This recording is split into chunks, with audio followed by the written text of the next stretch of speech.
ஐலி, என்னாச்சு? ஓ, நான் உங்ககிட்ட ரேஷ்மாவை பத்தி சொன்னதே இல்லல்ல. நான் ஸ்கூல் படிச்சிட்டு இருந்தப்ப நம்ம விஜயகுமார் சார் என் ஸ்கூல்ல ஒரு ஆனுவல் டேக்கு சீஃப் கெஸ்டா வந்தாரு. அப்ப அவர் கூடவே அவங்க பொண்ணு ரேஷ்மாவும் வந்திருந்தா. அப்ப இருந்துதான் எங்க ஃப்ரெண்ட்ஷிப் ஸ்டார்ட் ஆச்சு. ஆரம்பத்துலலாம் அவனுக்கு போலீஸ் ஆகணும்ன்ற விருப்பமே இல்ல. இன்ஃபேக்ட் நானும் அவகிட்ட பல வாட்டி சொல்லி பார்த்திருக்கேன். ஆனா அவளோட ஆம்பிஷன் பெரிய பிசினஸ் உமன் ஆகிறதா தான் இருந்துச்சு. அப்படி இருந்தவ உன்னை பத்தி கேள்விப்பட்டதும் இப்ப மனசு மாறி இருக்கானா, இது எவ்வளவு பெரிய விஷயம் இல்ல?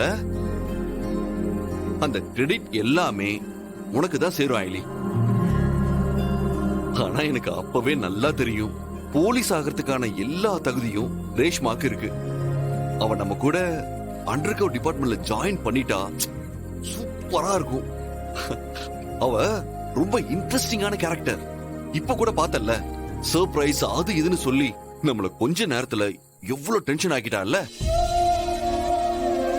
ஐலி, என்னாச்சு?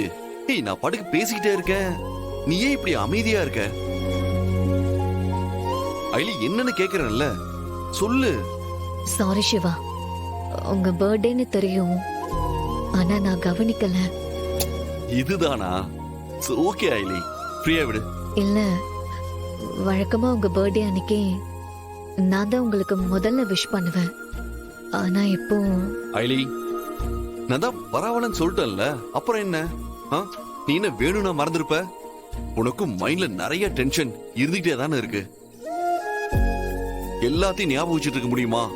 இங்க பாரு, நீ எதையும் போட்டு குழப்பிக்காத. என்ன இருந்தாலும் உங்க பிறந்த நாளை நான் மறந்திருக்க கூடாது. சாரி சிவா. அம்மா தாயே, என் பர்த்டே ஸ்டார்ட் ஆகி இன்னும் 1 hour கூட ஆகல, அதுக்குள்ளயா? இங்க பாரு, நீயும் என் கூட தானே இருக்க. அப்ப கிட்டத்தட்ட நீயும் என்ன மாதிரி தானே, உனக்கும் ஞாபகம் இல்லாம போயிருந்திருக்கும்ல. இங்க பாரு, இதெல்லாம் ஒரு விஷயமே இல்ல. சரி வா போலாம், வா.